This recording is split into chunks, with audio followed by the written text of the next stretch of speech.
60 minutes business. Toute l'info éco et business à la mi-journée sur BFM Business. Directeur général du parc industriel de la Plaine de l'Ain, bonjour. Bonjour monsieur. Vous êtes avec nous en direct en visio, puisque j'imagine que vous êtes dans l'Ain à cette heure-ci. Oui, le télétravail m'oblige. Ah, bon, tant mieux. Alors écoutez, Hervé de Beaupuy, vous nous avez entendu peut-être à l'instant avec Laurent Moisson dépoussiérer l'image de l'industrie, donner envie aux jeunes d'aller travailler dans les usines. C'est ce que vous faites, vous aussi ? On essaie en effet, d'abord de créer un très beau contexte de travail avec un parc industriel de très grande qualité, très vert, très arboré, très plein de respiration.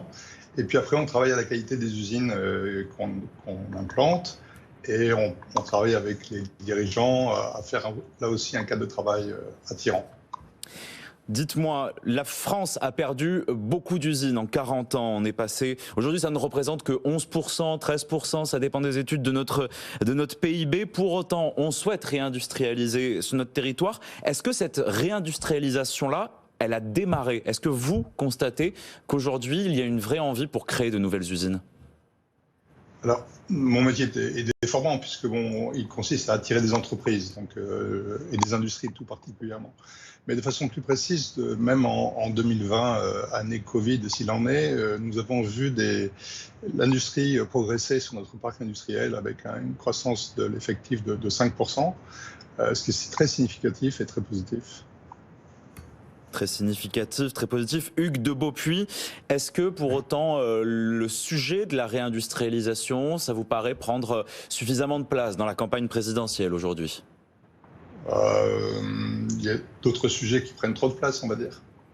Mais j'aimerais que l'économie, que le travail soit un vrai sujet de débat et la relocalisation est un sujet très intéressant, très important. Même si je ne crois pas au retour des usines de Chine, je crois plutôt que les futures ne doivent pas y aller, c'est déjà un bel objectif. C'est ça, ne pas y aller, mais en inventer de nouvelles chez nous. C'est ce que vous faites, vous, dans l'Ain? On essaie d'avoir d'être très réactifs en termes de délai pour compléter ce que disait votre invité précédent. Nous avons des délais d'implantation qui sont plutôt d'un an et demi à peu près. Et l'étape nouvelle que nous avons franchie, au-delà d'être un des premiers sites clés en main du gouvernement dans la première liste de 12 parcs industriels très réactifs, nous avons poussé le bouchon un peu plus loin en inventant un projet d'usine sur papier qui nous permet de gagner du temps sur la conception de l'usine entre le choix du site et le début du chantier, en développant un projet avec l'entreprise Barjane, habituée à faire la promotion de bâtiments logistiques. Et nous avons un nouveau défi qui est de préparer la promotion industrielle, c'est-à-dire de bâtiments capables d'accueillir des usines au plus vite. Des usines d'un nouveau genre. Est-ce que c'est compliqué aujourd'hui de construire des nouvelles usines alors que la loi climat et résilience limite l'artificialisation des sols? Ça fait partie de vos enjeux? Oui, tout à fait.